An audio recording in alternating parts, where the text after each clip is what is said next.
And I got to say that one of the things that really worries me, I think we were all watching very worried about what Trump was doing to LA, the mass deportation force that he sent specifically in LA, the militarization of LA, the tearing apart of families. I mean, I saw videos Oh, of children just screaming, being torn apart from their mothers. It's heartrending. It was also a rehearsal.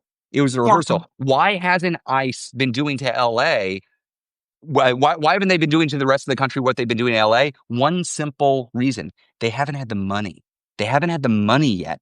But this bill gives them $170 billion. $170 billion. To put this in perspective, if the deportation force in the US was a military around the world, at that funding level, it would be the third most funded military in the world behind China and the US.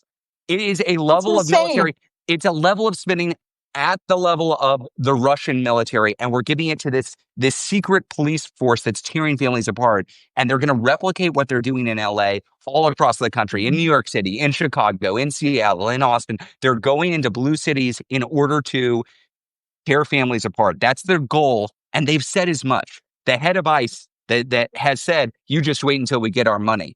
He has said this. He is saying it out loud.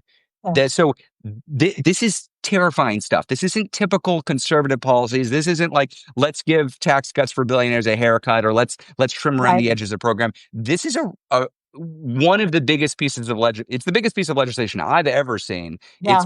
possibly the biggest piece of legislation in modern American history, and it is just egregious policy. So Yeah. there are a few. Pick and choose.